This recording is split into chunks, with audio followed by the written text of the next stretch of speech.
नमस्कार, good evening, बहुत स्वागत है आप सबका। आप देख रहे हैं न्यूज डिकोड, आपके साथ मैं हूं पुनीत पाठक। यह है खबरों का महाबुलेटिन जिसमें हम देते हैं दिन भर की तमाम बड़ी अहम खबरों की पूरी तफसील, करते हैं हर खबर को डिकोड। तो चलिए शुरुआत करते हैं आज के न्यूज डिकोड की। खबर कर्नाटक से है, जहां भारत जोड़ो यात्रा की तस्वीरें जिसमें सोनिया गांधी पहुंची सारे देश में वायरल हो गई। सोनिया और राहुल की इस तस्वीर की इतनी चर्चा क्यों है, देखिए ये पूरी खबर। इन तस्वीरों को देखिए। कांग्रेस नेता राहुल गांधी बीच सड़क में अपनी मां सोनिया गांधी के जूतों की लेस बांध रहे हैं। आज ये तस्वीर सोशल मीडिया पर जमकर वायरल है। इस तस्वीर को कांग्रेस ने अपने ट्विटर हैंडल पर है। दरअसल कांग्रेस की भारत जोड़ो यात्रा आज कर्नाटक के मंड्या पहुंची, जहां कांग्रेस की अंतरिम अध्यक्ष सोनिया गांधी यात्रा में शामिल हुई। राहुल ने अपनी मां के कंधे पर हाथ रखकर उनका स्वागत किया और ट्वीट करते हुए कहा कि हम पहले भी तूफानों से कश्ती निकाल कर लाए हैं और आज भी हर चुनौतियों की हदें तोड़ेंगे, मिलकर भारत जोड़ेंगे। सोनिया गांधी ने मांड्या जिले के डाक बंगला इलाके में अपनी पदयात्रा शुरू की। वो पहली बार भारत जोड़ो यात्रा में शामिल हुई हैं। करीब 15 मिनट तक पैदल चलने के बाद राहुल ने सोनिया को वापस भेज दिया। हालांकि कुछ देर आराम करने के बाद सोनिया फिर से पैदल यात्रा में शामिल हो गईं। आपको बता दें, यात्रा का समापन अगले साल की शुरुआत में कश्मीर में होगा। इस यात्रा के तहत कुल 3570 किलोमीटर की दूरी तय की जाएगी। तो कर्नाटक के मंड्या में सोनिया गांधी भारत जोड़ो यात्रा का हिस्सा बनी, इसमें शामिल हुई और आज इसी बहाने सोनिया गांधी के कर्नाटक कनेक्शन को हम डिकोड करने वाले। कर्नाटक से सोनिया गांधी का बड़ा पुराना और गहरा संबंध है। जब कभी भी गांधी परिवार पर राजनीतिक तौर पर कोई भी संकट का क्षण आया, तब दक्षिण भारत ने उसे मुश्किल से उबारा है। भारत की दिवंगत प्रधानमंत्री इंदिरा गांधी ने दक्षिण भारत की सीटों से लोकसभा चुनाव लड़ा। इमरजेंसी के बाद जब इंदिरा गांधी की सरकार चली गई थी तो 1980 में उन्हें एक सुरक्षित लोकसभा सीट की आवश्यकता थी और ऐसे वक्त में कर्नाटक के चिकमंगलुरु से उन्होंने चुनाव लड़ा। इंदिरा गांधी ने आंध्र प्रदेश के मेंढक और यूपी के रायबरेली से नामांकन दाखिल किया था। हालांकि बाद में उन्होंने रायबरेली की सीट को छोड़ दिया।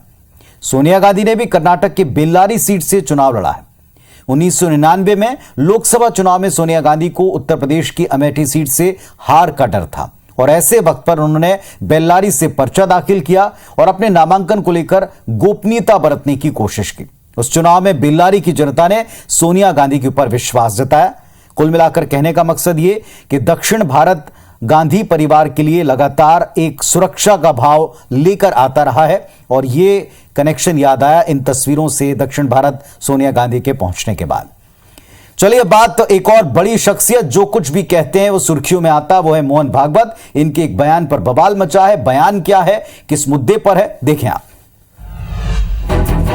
जनसंख्या की एक समग्र नीति बने, वो सब पर समान रूप से लागू हो, एक बार बनने के बाद किसी को छूट न मिले। दशहरे के मौके पर संघ प्रमुख मोहन भागवत ने शस्त्र पूजा के बाद एक बार फिर जनसंख्या नियंत्रण को लेकर सलाह दी। इस पर देश में सियासी बहस छिड़ गई। मोहन भागवत के इस बयान के बाद मध्य प्रदेश में भी जनसंख्या नियंत्रण का मुद्दा एक बार फिर राजनीति के केंद्र में आ गया।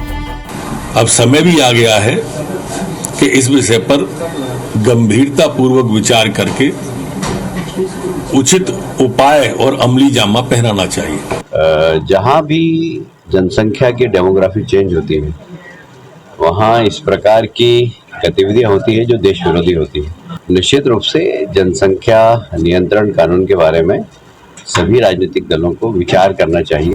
वहीं कांग्रेस इस बात से आशंकित है कि कहीं जनसंख्या नियंत्रण के लिए आपातकाल के समय चले नसबंदी अभियान का इतिहास न दोहराया जाए। कॉन्स्टिट्यूशन में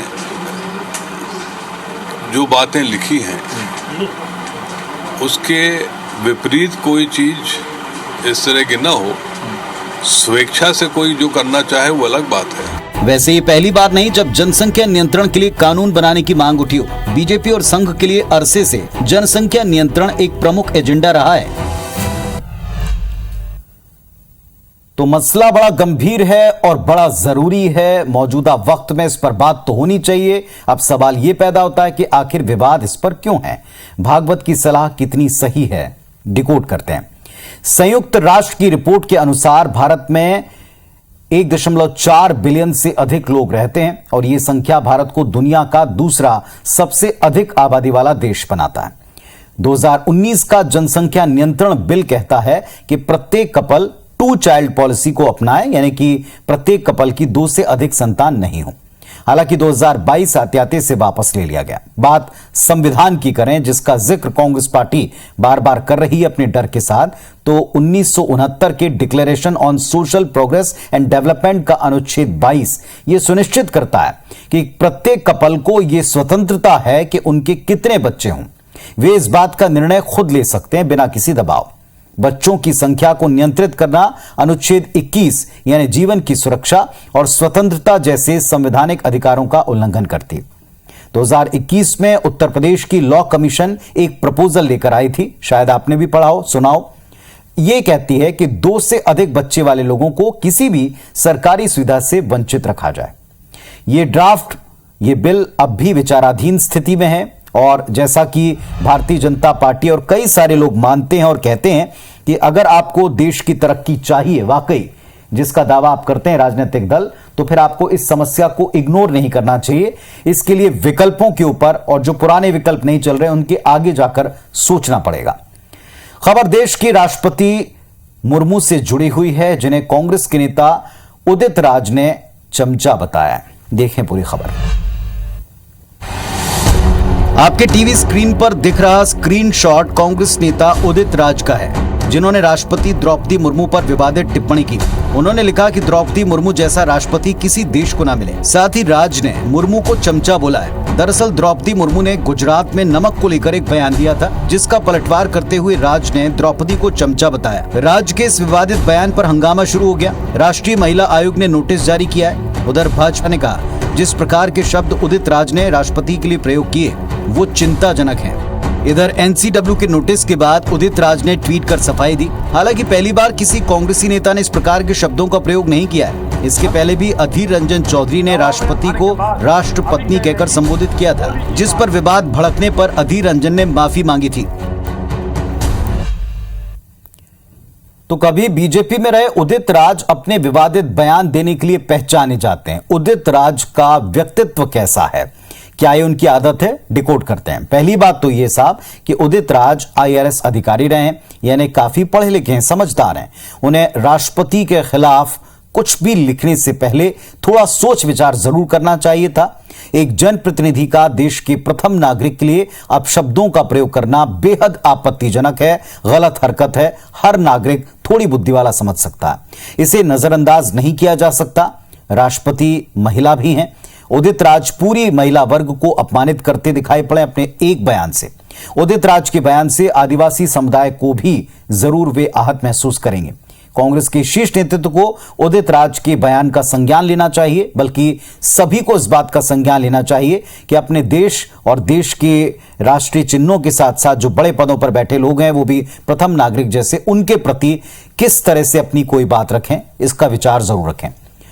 राहुल गांधी की भारत जोड़ो यात्रा नवंबर के आखिरी हफ्ते में मध्य प्रदेश में आएगी और इसके पहले मध्य प्रदेश कांग्रेस कमेटी प्रदेश भर में 17 उप यात्राएं निकाल रही। देखें। राहुल गांधी की भारत जोड़ो यात्रा के मध्य प्रदेश में एंट्री से पहले कांग्रेस सभी 230 सीटों पर 17 उप यात्राएं चला रही है। ये उप यात्राएं करीब 6000 किलोमीटर का रास्ता तय करेंगी। इसकी शुरुआत पूर्व नेता प्रतिपक्ष अजय सिंह ने गांधी जयंती के मौके पर अपने गृह जिले सीधी से की। यात्राओं को सफल बनाने के लिए इसे अलग अलग समूहों में बांटा गया। यात्रा में शामिल होने वाले नेताओं और कार्यकर्ताओं से पूछा जा रहा है कि वो कितने किलोमीटर तक की पैदल यात्रा कर सकते हैं। सहमति मिलने के बाद ऐसे नेताओं की फाइनल सूची बनाई जा रही है। भारत जोड़ो यात्रा राहुल गांधी जी जो कर रहे हैं उसी के सहयोग में हर प्रांत में इस तरह की यात्राएं हो रही हैं। वहीं बीजेपी कांग्रेस की इस यात्रा पर चुटकी ले रही और 17 गुटों में बटी हुई कांग्रेस 17 उप यात्रा निकालेगी तो 17 जगह 17 ही नेताओं को निपटाने की तैयारी की जाएगी।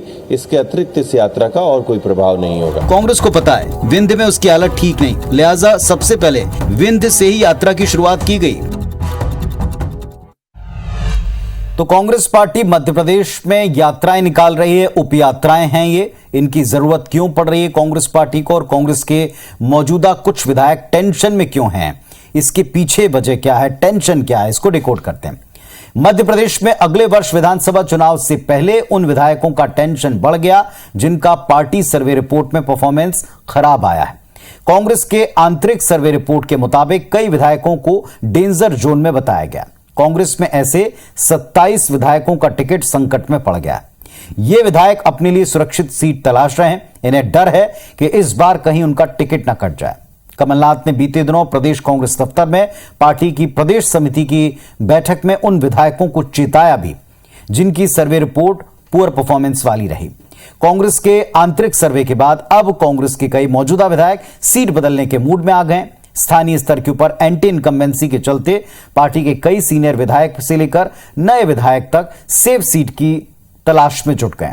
कुल मिलाकर कहना यह चाहते हैं कि कांग्रेस को अपनी जमीन मजबूत करने की कवायद करनी पड़ रही है और ऐसा करने के लिए अब इससे बेहतर विकल्प या मौका क्या होगा जब राष्ट्रीय नेतृत्व उनके प्रदेश में यात्रा में आएंगे तो वो भी अपनी तरफ से अपनी सक्रियता जमीन के ऊपर दिखाना चाहते हैं। इस तरह की उप यात्राओं के द्वारा पार्टी और संगठन भी मजबूत होगा, यह संदेश भी देना चाहते हैं। इधर बीजेपी के राष्ट्रीय संगठन महामंत्री शिव प्रकाश और क्षेत्रीय संगठन महामंत्री जामवाल की मौजूदगी में बीजेपी नेताओं की एक अहम बैठक हुई है जिसको लेकर जमकर सियासी बयान हुए। देखें आप। आज भारतीय जनता पार्टी के कोर ग्रुप, संभागीय प्रभारियों और पार्टी के वरिष्ठ नेताओं की एक महत्वपूर्ण बैठक हुई। ये बैठक धमतरी के गंगरेल डैम रिजॉर्ट में हुई। बैठक में भारतीय जनता पार्टी प्रदेश अध्यक्ष अरुण साव, नेता प्रतिपक्ष नारायण चंदेल शामिल हुए। जानकारी के मुताबिक मिशन 2023 और 24 के तहत हो रही इस बैठक में प्रधानमंत्री आवास, शराबबंदी, धर्मांतरण, आदिवासी आरक्षण, बिगड़ती कानून व्यवस्था और बेरोजगारी जैसे मुद्दों पर मंथन किया गया। हमने 3 कार्यक्रम किए थे और 3 कार्यक्रम से कांग्रेस भयभीत हो गई। तो कांग्रेस की सरकार जाना तय है, तो ऐसे समय में उनकी घबराहट जो है वाजिब है। बैठक में इस बात पर चर्चा की गई कि प्रदेश सरकार के खिलाफ किन किन मुद्दों पर किस किस स्तर पर धरना प्रदर्शन किए जाएं। बीजेपी की बैठक पर सीएम भूपेश बघेल ने क्या कहा, सुनिए। अब उसके बारे में मुझे जानकारी नहीं है, वो चाहे ओपन में करे चाहे बंद कमरे में करे, लेकिन वो सफल नहीं होंगे, मुझे पता है। कुल मिलाकर बीजेपी जनता से जुड़े मुद्दों को लेकर विचार विमर्श कर अपनी आगे की रणनीति बना रही है। देखना होगा कि आने वाले चुनाव में बीजेपी की रणनीति जमीन पर कितनी कारगर रहती है। चलिए, तो अब इस मुद्दे के ऊपर तब तक थोड़ा सा इंतजार करना पड़ेगा कि किस रणनीति के साथ में यह चिंतन समाप्त होता है और जमीन के ऊपर कितना बेहतर देखता है। विदिशा जिले के कुरवाई में बने सीएम राय स्कूल की हम चर्चा करेंगे, जिसकी तस्वीर आपने भी देखी होगी। यहां स्कूल के भीतर परिसर में मजारनुमा चबूतरे को लेकर एक विवाद खड़ा हो गया। देखें। विदिशा के सीएम राइज स्कूल में बना ये वही चबूतरा है जिस पर अब विवाद शुरू हो गया है, क्योंकि चबूतरे की बनावट मजार जैसी है। हैरानी की बात है कि चबूतरे का निर्माण प्रिंसिपल शाहीन फिरदौस के पति बन्ने खान ने कराया। बन्ने खान इसी स्कूल में स्पोर्ट्स के टीचर हैं, लेकिन रिटायरमेंट के बाद उन्होंने चबूतरा बनवाया, जिसे उनकी प्राचार्य पत्नी ने पक्का कर इबादत गाह बना डाला। डीईओ की माने तो उनके पास फरवरी में इसकी शिकायत आई थी, जिसके बाद जाँच करवाई गयी थी। शाहीना फिरदौस द्वारा रिपेयरिंग करवाते समय एक बाजारनुमा शक्ल का चबूतरा उसने कंस्ट्रक्ट करवा दिया। चबूतरा विवाद सामने आने के बाद प्रिंसिपल शाहीन फिरदौस को हटा दिया गया है। साथ ही प्रशासन से चबूतरा तोड़ने की इजाजत मांगी गई। चबूतरा नहीं लग रहा, वो उसको उसने बाजार की शेप दी है, तो बाजार तो थी, इसके लिए प्राचार्य दोषी पाया गया। सवाल ये कि जब फरवरी महीने में जांच में प्रिंसिपल और उसके पति की करतूत सामने आ चुकी थी, तो फिर कार्रवाई में 7 महीने क्यों लग गए? चलिए, एक तो कार्रवाई के ऊपर तो सवाल उठाई है, लेकिन एक सवाल यह भी कि आखिर उस टीचर की इसके पीछे क्या मंशा हो सकती है। जरा इस बात को भी समझते हैं, डिकोड करते हैं जो वहां दिखाई पड़ा। पहली बात साफ साफ है कि वो टीचर अपने और अपनी पत्नी के पद का दुरुपयोग कर रहा था, अपने मन मुताबिक काम कर रहा था, नियमों के भीतर जाकर। चबूतरा निर्माण में टीचर की प्राचार्य पत्नी ने उसका साथ दिया। अब सवाल यह भी कि टीचर ने ऐसा क्यों किया। इसका जवाब यह लगता है कि टीचर अपने धर्म विशेष का प्रचार करना चाहते थे। यह भी हो सकता था कि कुछ सालों बाद चबूतरे को वाकई किसी मजार के तौर के ऊपर पहचान दे दी जाती। तीसरी अहम बात यह कि कार्रवाई करने में 7 महीने का वक्त लगा, जो ये बात बताता है कि प्रदेश में व्यवस्था किस कदर बदहाल है, इग्नोरेंस कितनी ज्यादा। आरोपी टीचर और उसके प्राचार्य पत्नी के खिलाफ सख्त कार्रवाई होनी चाहिए। कुछ एक्शन हुआ है जो कि इन तस्वीरों के बाद जो मीडिया में आई तब दिखाई पड़ा है। चलिए, कुल मिलाकर अब कार्रवाई इस तरह के मामलों में जल्दी हो जाए तो विवाद भड़कने के बाद माहौल खराब होने से बचा जा सकता है। खबर अमेरिका से है, जहां 4 लोगों की गोली मारकर हत्या कर दी गई। इनमें एक 8 महीने की मासूम भी शामिल है। देखिए खबर। हंसते मुस्कुराते इन चेहरों को देखिए, आपको जानकर दुख होगा कि अब ये चारों दुनिया में नहीं है। एक सन की कातिल ने 8 महीने की मासूम तक को नहीं बख्शा। चारों का कत्ल करने वाला कोई और नहीं बल्कि इसी परिवार का पूर्व नौकर निकला। दरअसल अमेरिका के कैलिफोर्निया से 3 अक्टूबर को परिवार के सभी सदस्यों को अगवा किया गया, जिसके बाद चारों की गोली मारकर हत्या कर दी। इस परिवार का अमेरिका में खुद का ट्रांसपोर्ट बिजनेस है। ये परिवार पंजाब के होशियारपुर जिले का रहने वाला है। मामले में कैलिफोर्निया पुलिस ने 48 साल के शख्स को हिरासत में लिया है। अपहरण का एक सीसीटीवी फुटेज भी सामने आया, जिसमें दिख रहा है कि बंदूक की नोक पर परिवार का अपहरण किया गया था। अब देखना होगा अमेरिका पुलिस और भारतीय विदेश मंत्रालय परिवार की क्या मदद करते हैं। वैसे ये अपने आप में केवल एक वारदात आपको लग सकती है, लेकिन अगर आप पिछली खबरों से जानकारी रखते हैं, जुड़े हुए हैं, तो आप जरूर समझेंगे कि ये चिंता हम क्यों उठा रहे हैं। अमेरिका में बढ़ता क्राइम वाकई में एक चिंता की बात है। इसको डिकोड करते हैं। अमेरिकी जांच एजेंसी FBI ने हाल ही में जो आंकड़े जारी किए, उसके मुताबिक अमेरिका में 2020 में हत्या में कुल मिलाकर के 21,500 केस दर्ज हुए, यानी तकरीबन 59 मामले प्रतिदिन। यह संख्या इससे 1 साल पहले के मुकाबले करीब 30% ज्यादा है। जब से अपराध के मामलों का संघीय स्तर के ऊपर रिकॉर्ड रखना शुरू किया गया, उसके बाद से पहली बार 1 साल के अंतराल में एक इतना बड़ा आंकड़ा, इतनी बड़ी इजाफा देखने को मिला है। पुलिस के रिकॉर्ड कहते हैं कि सारे मामलों में पीड़ितों के जातीयता का ब्यौरा दर्ज नहीं होता। हालांकि FBI के पास 2020 में जो मामले सामने आए, उनके मुताबिक हत्या की करीब 10,000 घटनाओं के पीड़ित अफ्रीकी अमेरिकी थे, यानी कुल मामलों में तकरीबन आधे अमेरिका की आबादी में काले लोगों की हिस्सेदारी महज 12%। और ऐसे में मानव हत्या के चलते हुई मौतों के आंकड़े को बराबरी से बांट कर देखें तो काले लोगों के लिए करीब 4 गुना ज्यादा। समय समय पर इस तरह की रिपोर्ट्स आती रही हैं जो ये बात बताती हैं कि अमेरिका में काले लोगों को, यानी रंग भेद जिसको हम समाप्त मानते हैं, उसके प्रति नफरत है। अमेरिका में 2020 में हर 1 लाख लोगों में से 7 लोगों की हत्या के शिकार होना दूसरे अमीर देशों की तुलना में यह आंकड़ा काफी ज्यादा है और अमेरिका के लिए चिंता की बात है। चलिए अब इस चिंता से आपको एक अच्छी पहल की तरफ भी लिए चलते हैं। आज छत्तीसगढ़ में औपचारिक तौर पर छत्तीसगढ़िया ओलंपिक्स की शुरुआत हुई है। राज्य मितान क्लब स्तर से शुरू कर राज्य स्तर तक यह खेला जाएगा।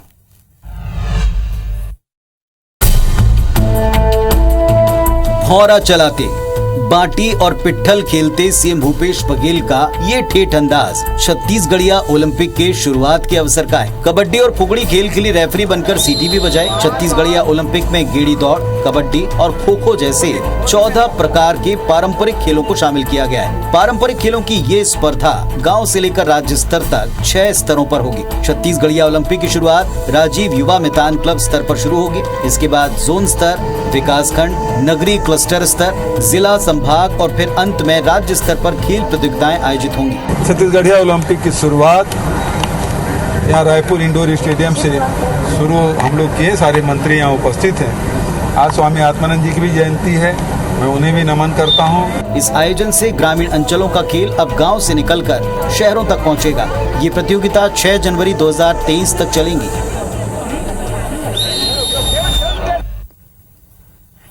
तो मौजूदा सरकार छत्तीसगढ़िया संस्कृति के हर चिन्ह को उभारने का काम करती है, जिस पर सियासत बहुत होती है। सियासत को किनारे रखकर सोचें तो क्या ये आज हम सबकी चिंता नहीं कि अपनी पीढ़ी को हम खेलों से जोड़ें, फिजिकल एक्टिविटी से जोड़ें। इस तरह की एक्टिविटी अगर प्रदेश में आसपास बढ़ रही है, भले ही देसी खेलों के नाम पर, तो क्या है बेहतर नहीं? ये सोचना चाहिए।